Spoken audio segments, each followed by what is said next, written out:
Hello, everyone. My research title is Co-Data-Driven Design at Data Circularity, a collaborative strategy for early design decision. My supervisors are Professor Marcus White and Dr. Sasha Bohnenberger. And hello, I'm Jorge Castillo. I'm a PhD candidate for Swinburne University and ArcManu. Just to tell you a little bit of myself, my background is I am an architect and also a civil engineer, both careers done in my country. And after working for more than 10 years in my country, I decided to take a new adventure to come here to Australia. And I did my Master Design Innovation and Technology.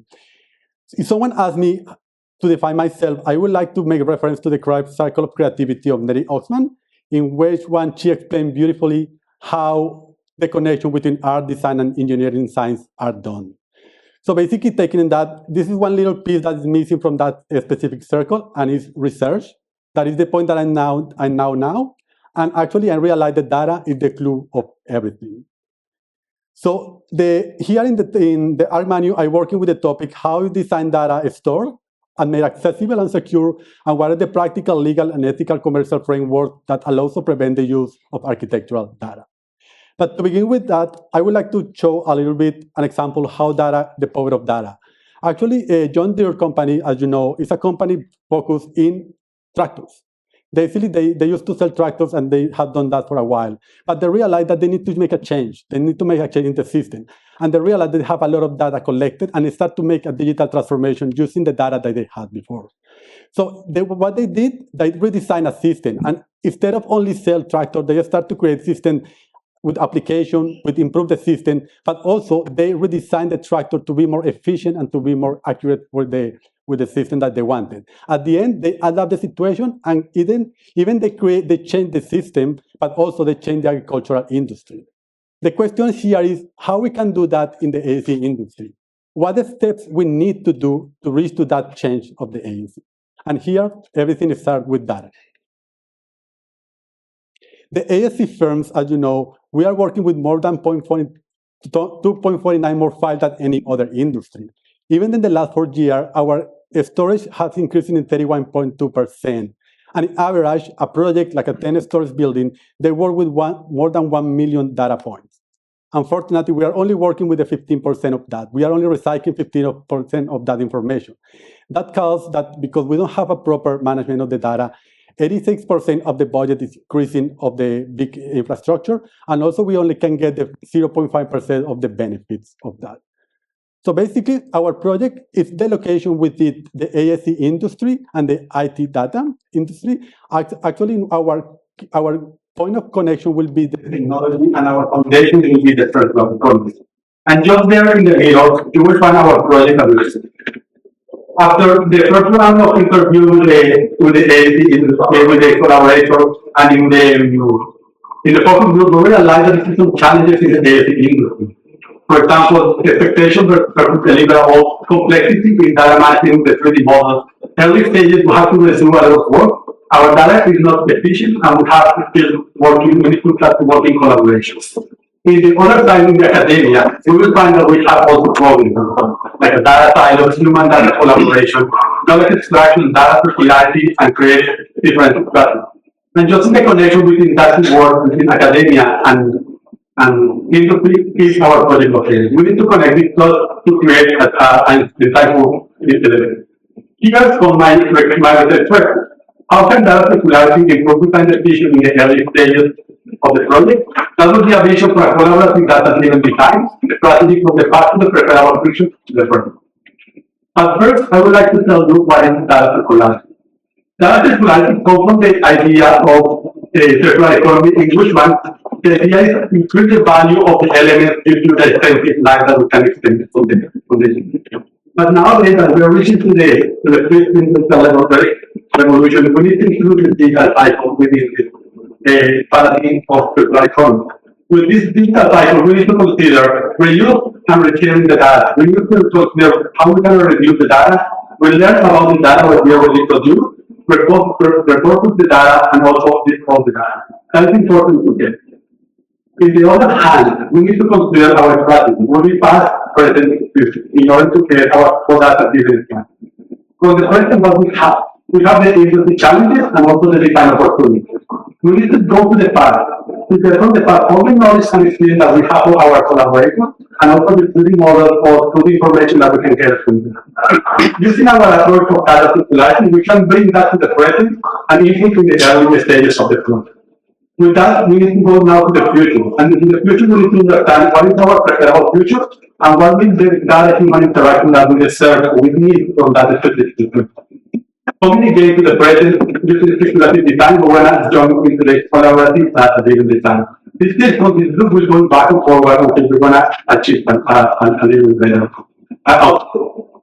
So now, coming to the first topic, how are we going to do it? First, we need to create a data management strategy. With the data that we have, in order to create any transformation, we are able to data or analyze data in order to extract knowledge from the information. With that, we were able to create a system that informs us about the decision. It's important here when we add into the early stages, we need that to enhance the value of the architect. We don't want to remove the architect from the equation. We need to give tools that an architect can make decisions in regard to design, technical decisions, technical decisions. With that, we were able to improve the system at the end, reduce the combine because we have more information from the beginning. At the end, change the HSD in the system. So what is the next step? Part of our art manual is collaboration. So there is no more. Basically, we need to get the engagement to know what is the best important, what is the best project that we can work in our system. Also, we need to collect that. We need to understand what data we have and how we can work with that. The data that will be analyzed, and also we need to understand for the AFC or for the collaborator, what is the challenges in the early stages, and what is the vision that they do. What do we want to do, and how they think that the vision with working with data will do. For instance, we can get an example, for example, Apollo House. We have our existing project of Apollo House, in which one we have information regarding 3D models, 2D information, occupancy evaluation, thermal comfort, air flow, client expectation. We can input that knowledge into our early stages to get decisions about location, check capacity time, which material, etc. And to create a new project, a new early stage of the project that will be more active. So basically that is my project. That is the vision that I have as a circularity. So we're ready to drive innovation and data circularity. Do you think that something that we can to work on that project? And actually, I'm looking for collaboration to work on that project with me. They are keen to share information with me and work in a better system for that. Thank you.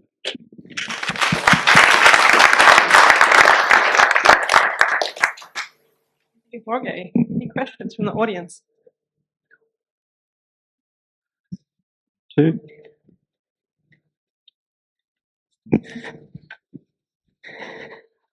Any questions from the audience? Great, Chris, coming over. Thank you, Jorge. So, two questions. The first one's really quick. You mentioned comeback. There's a term you there used, comeback. Could you explain that? That's the first question. And the other is you talk about predicting the future. It's a difficult thing to do. So I was wondering if you could clarify on how this understanding of data can actually then kind of probabilistically calculate the future. If you could clarify. Thank you for the question. In terms of comeback, basically what happened is the project after they develop all the early stages, they go to the client and they come back like a return again because we haven't done or we haven't achieved what the client wants or what are the needs.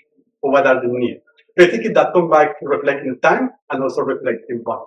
So if we are from the beginning, we have more information that can lead us to make better design that have more accurate information.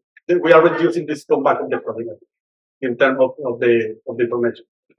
The second step in regard of actually the future is quite intense and quite interesting. The future that I'm talking about is because now that when we talk about collaboration, usually we talk about collaboration human. Now that we are in a digital era, we need to understand how is the collaboration data architect. In that sense, using the approach that I want to use for that is a speculative design, which is try to get an idea how to propose what would be the ideally way that as an architect we can work with that.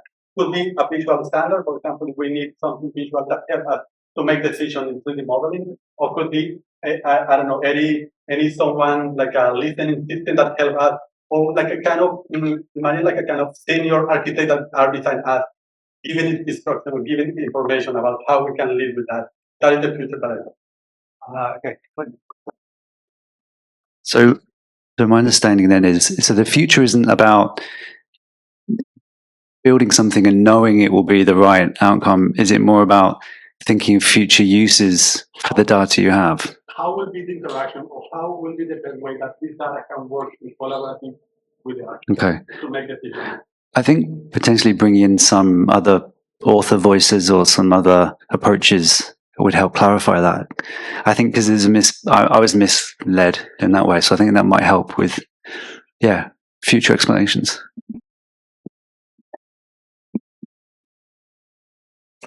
I don't know who was first, but I'll come here and then I'll go there. Thanks, Jorge. Really appreciate your explanation around the data side. So I'm Catherine Collins from the Management Lab. It was great to work with you on the hackathon.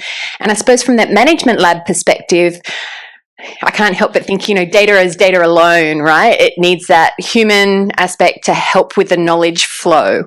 And I'm sorry, I may be missing that connection. I was wondering if you could just unpack the connection between, how you're looking at the data circularity and, are there touch points or intersections where you see, the data comes to life with knowledge, how people use it?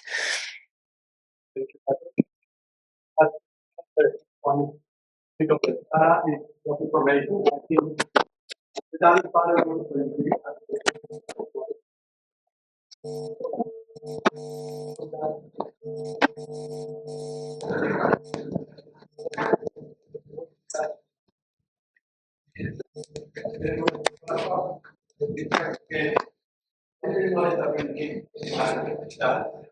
For that is important to understand why they need to the early stages, which is the part that I want to talk. So basically, in that part, when someone that knows the topic, and someone, for example, the industry that know what is the need for the beginning and know what they have, we are able from that specific situation get the knowledge from that specific data that we have. Could be 3D models, could be emails that gather information for the decision making regardless of the project, that change the project, that make the project better.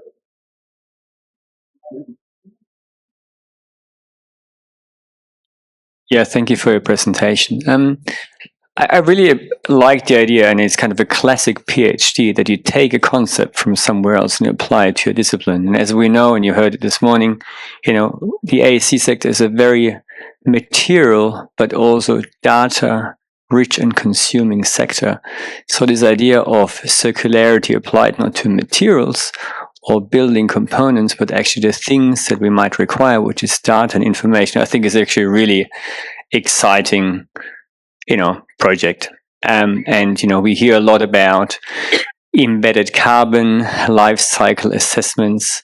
We also know how many new data centers are being built around the world, and we know how much energy actually AI and data uses. I mean, it's kind of mind-boggling. You can save so much when you maybe actually implement all those changes we do, but some of those data centers use, the energy of an entire city. So I think it's really refreshing. So congrats. I think it's a really great topic. And to really maybe just think about this difference between what's data and what's information. I mean, I'm not an expert in that at all, but, I'm thinking about it from, okay, what's a raw material? If I think about it just because my own work is in materials and, technology, but instead of mining a raw material, to look at a processed building component. And, you have all the different R's, and there's quite a difference between what's raw data, which, is raw material, versus processed data, which is information. And to really look at that more closely and maybe apply some of those concepts from circularity and be maybe at the beginning quite literal about what would it actually mean if I do this and I treat data and information. If I would do a life cycle assessment on that, I mean, we know so much data isn't used anymore that we all store online. There's so much energy blown literally into the sky for obsolete data. So I think this is where a PhD could make a really interesting contribution. So, it's early, but I kind of stay a little bit open, but I think you found your thing. But what it requires is to be really rigorous now and really stick to that, because, the other thing is you can so easily get distracted. Certainly happened to me, and my PhD sits behind me, so he would know all about that. But I think it's a really, really critical topic and really refreshing. So thank you.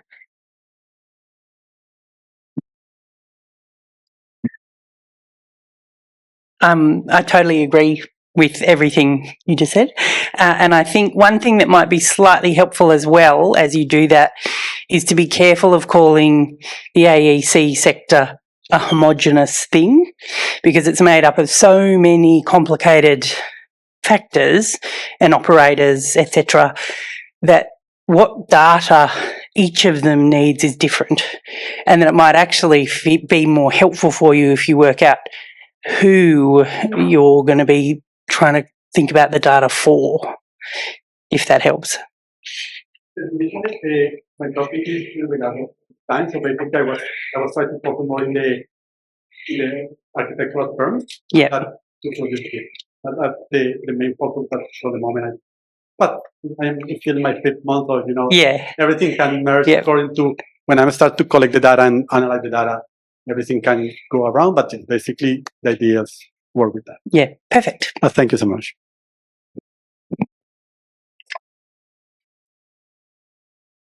Thanks, Ivana, and thanks, Jorge. Sorry I missed part of your presentation, but it's a great topic to start with. My team is also called my computational design team is also called data-driven design. So I do echo with this particular term very much. And every time when I try to write up about the idea of data-driven design, it's not only about the data, but also about the idea of driven, the action of how we deal with data. Sometimes the reality is slightly frustrating for us. We're not really delivering complete design driven by data, if you know what I mean. Sometimes it's been informed, it's been augmented, sometimes, and I think the action has a lot of meaning to how we deal with data itself. So I guess it could be something I do echo with you a lot, and maybe it's a direction forward to understanding the future as well. Okay, yes. It would be nice to talk with you later to cross information. Will do.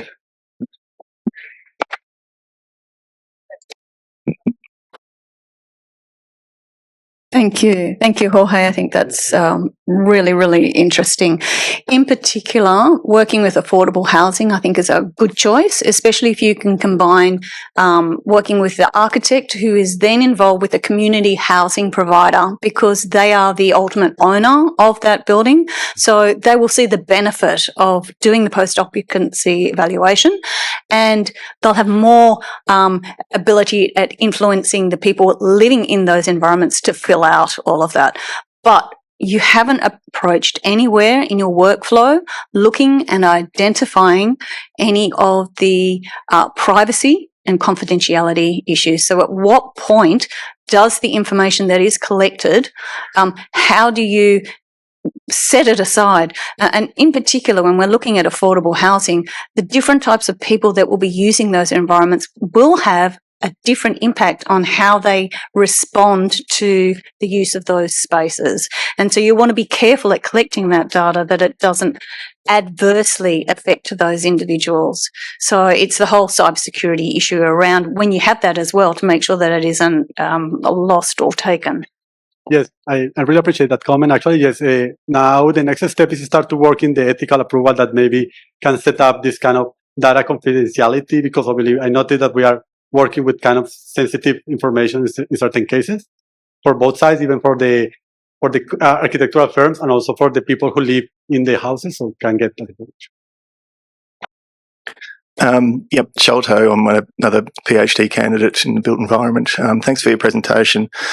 I wanted to just maybe address one issue that was raised by another speaker, which was the notion of obsolete data.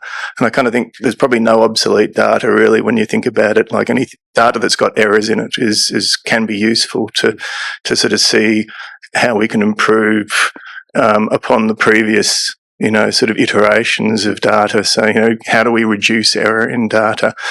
So the question I wanted to ask was around data quality, that if you're having, data circularity, how do you know on each circuit whether or not you're going to improve the data quality, or in the reverse, it's going to get worse?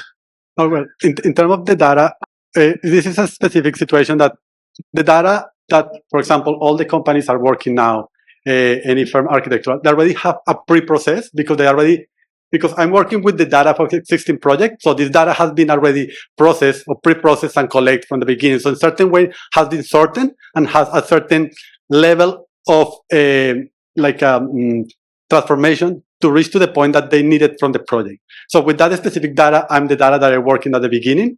Obviously, this is kind of data we need to check about which data from that specific set of data or from that specific set of information could be valuable and which data would not, and we need to cross the information to do that.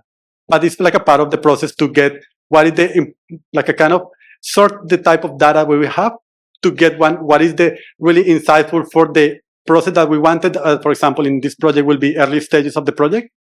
That specific data will be important, and we can collect the data to transform to do something better.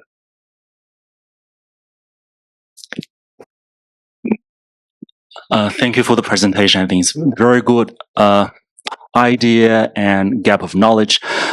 Also, my observation is that so the data circularity for what aspect of construction to me is not clear. I understand it's at the very beginning stage of your candidature, but if you think about a project, actually it's very complicated, right? So we have cost information, schedule information, building performance, some is simulated, some, as you mentioned, may be captured by sensors, depending on whether we have the sensor data, and we have energy consumption, construction waste generation, thermal comfort.